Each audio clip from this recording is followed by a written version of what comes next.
USS Constitution floats out of dry dock. Visitors to Charlestown Navy Yard caught a rare sight on Sunday, as the USS Constitution, the oldest commissioned warship afloat in the world, prepared to return to Boston Harbor after a 26-month restoration project.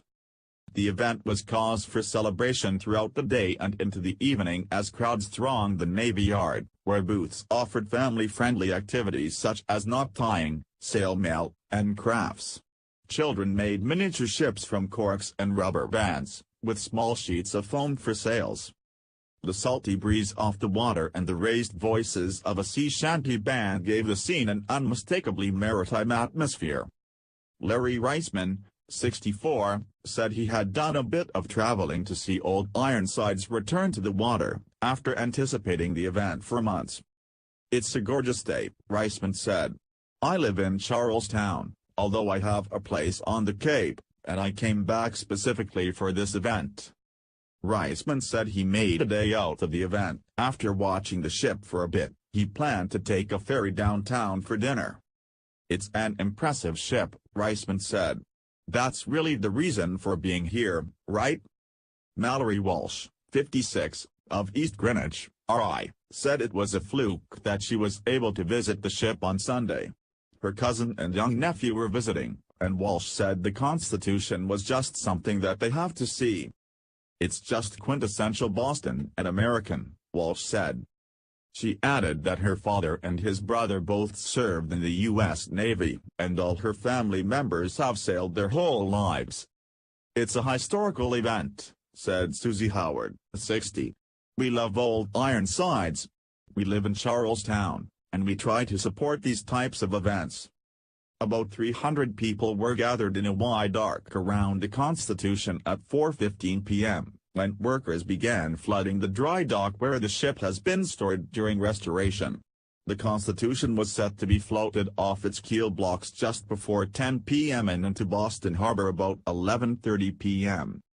As water began to fill the dry dock on Sunday afternoon, naval officers in gray-blue camouflage walked around the ship and among visitors. Metal fences were set up about 40 feet from the water's edge, with visitors from as far away as Texas, many with children and dogs, peering to get a glimpse of the historic event.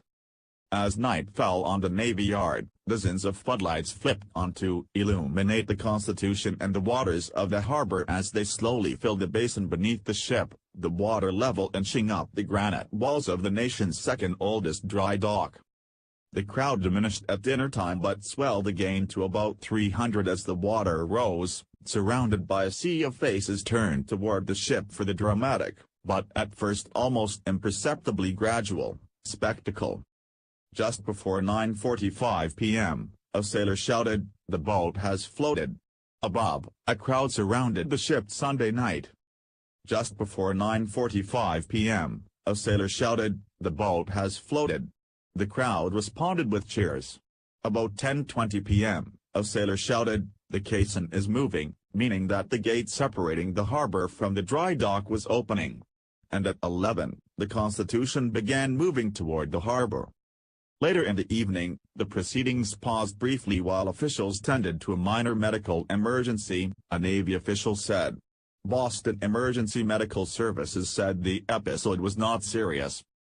Paul Brawley, 62, is a retired Navy veteran who was commander of the Constitution when its restoration began. "This ship is the other woman in my life," Brawley joked.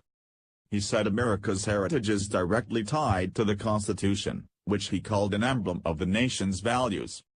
"It's historical. We are preserving an icon," Brawley said. The ship defended sea lanes against global threats from 1798 to 1855, and is now used to educate more than 500,000 visitors each year about U.S. history and military operations, according to the Navy. It reportedly became known as Old Ironsides in 1812, when a British sailor yelled, "Huzzah! Her sides are made of iron," after 18-pound cannonballs bounced off the ship during a battle with the British warship Guerrero. The sides were actually made of dense hardwood. The painstaking restorations included replacing most of the ship's copper sheeting, repairing the outside wooden planks, and rebuilding 42 gun carriers throughout the ship. Refurbishment of the rigging and masts were also included. Costs of the maintenance project were estimated to be at most $15 million, however the final price tag came in at $12 million. It will remain closed to the public through August, as its restoration continues with the installation of its rig and its replica guns and carriages. Among the onlookers late Sunday night was Alfred Prudhomme, 80, of Chelmsford, who said he served in the Navy as a radio technician on destroyers and frigates from 1956 to 1984. Prudhomme said it was emotional for him to witness the historic ships return to the water. Anyone that loves the sea and ships, it's an amazing thing to see a ship in dry dock and then return to the sea, he said. Think of the places this ship has been. Think of the things it's done. It's a symbol of a nation that would fight to defend itself.